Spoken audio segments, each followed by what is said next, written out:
दरअसल कोरोना ने कई घरों को बर्बाद कर दिया। कई घर ऐसे बचे हैं जहां पर केवल मासूम या फिर वरिष्ठ नागरिक ही जिंदा बचे हैं। युवाओं को कोरोना काल ने ले लिया। बुलंदशहर में भी एक वकील के परिवार में केवल बूढ़ी दादी और उनका 4 साल का मासूम पोता बचा है। परिवार पर विपत्तियों का पहाड़ टूट पड़ा है। अधिवक्ता धर्मराज सिंह के परिवार में कुल 5 सदस्य थे। 1 साल पहले बेटे की सड़क हादसे में हुई मौत के सदमे से यह परिवार उबरा भी न था कि बेरहम कोरोना ने इन्हें जो जख्म दिए उनको भुला पाना बहुत मुश्किल है।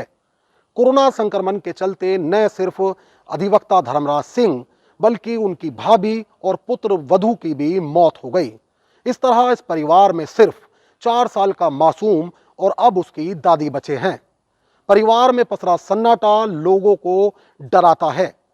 आपको बता दें कि मासूम की दादी अब सरकार से यह अपील करती हैं कि ना सिर्फ सरकार को उनके परिवार के बारे में सोचना चाहिए बल्कि जो लोग इलाज के अभाव से मर जा रहे हैं उनकी ओर भी सरकार का ध्यान जाना चाहिए। कोरोना ने बुलंदशहर के लक्ष्मीनगर में रहने वाले अधिवक्ता धर्मराज सिंह के परिवार को पूरी तरह से तबाह कर दिया। इस परिवार में अगर कोई बचा है तो वो है 4 साल का मासूम विवान और उसकी बूढ़ी दादी सुषमा। अधिवक्ता धर्मराज का परिवार 1 साल पहले सड़क दुर्घटना में अपने 22 साल के बेटे प्रमांशु की मौत से उबरा भी नहीं था कि इस परिवार को 6 दिन में मुखिया समेत 3 लोगों को अग्नि देनी पड़ी। वकील धर्मराज सिंह को 1 हफ्ता पहले खांसी और बुखार के साथ सांस लेने में परेशानी हुई। निजी अस्पताल में ले जाने के 6 घंटे के भीतर उनकी मौत हो गई। अभी उनकी चिता की राख ठंडी भी नहीं हुई थी कि उनकी भाभी साधना में भी कोरोना के लक्षण उभरे और उनकी मौत हो गई। अभी साधना की चिता से अस्थियों के फूल भी नहीं चुने गए थे कि धर्मराज सिंह के बेटे प्रमांशु के विधवा बबली को भी कोरोना ने निगल लिया। 4-5 घंटे के बाद ही उनका शरीर जो है वो पूरा हो गया। और इस परिवार की दुखद परिस्थिति यह है कि मौसा जी का एक ही बेटा था जो लगभग 22 वर्ष की अवस्था में 2-3 वर्ष पूर्व एक्सीडेंट में ख़त्म हो गया था। उसका भी एक छोटा बेटा है जो अभी 3-4 वर्ष का है। मौसा जी की जो भाभी जी थी वो यहीं रहती थी। परसों रात्रि में उनकी तबीयत ख़राब होने के बाद उनको अमेश में भर्ती कराया गया, लेकिन वो भी 4-5 घंटे के बाद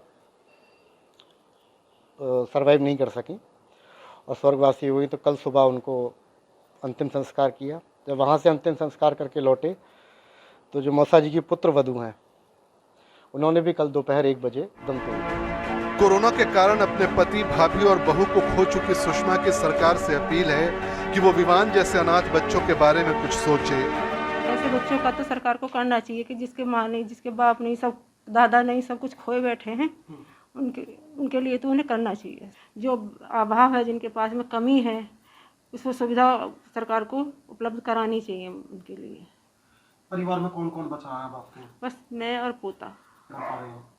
पता ना भैया, ये तो आगे क्या होगा, कैसे होगा, ये तो कुछ अब समझ में कुछ नहीं आता कि क्या होगा। ये चिंता खाती है आपको कि कैसे ये बच्चा कैसा होगा, क्या होगा, कैसे।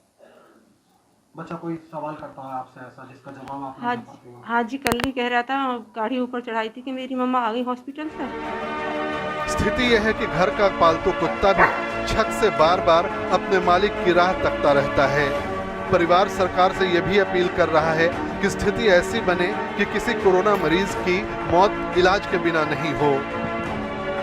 बेरहम कोरोना भारत को नए नए जख्म देने पर तुला है।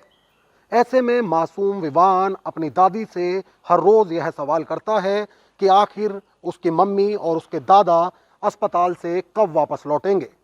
मासूम को ये पता नहीं है कि कोरोना ने उसके परिवार को जो जख्म दिया है उसे भुला पाना न सिर्फ मुश्किल बल्कि नामुमकिन है। वीडियो जर्नलिस्ट सुलेमान जायसवाल और सहयोगी शमसुद्दीन सैफी के साथ मैं साजिद सैफी, हिंदी खबर, बुलंदशहर।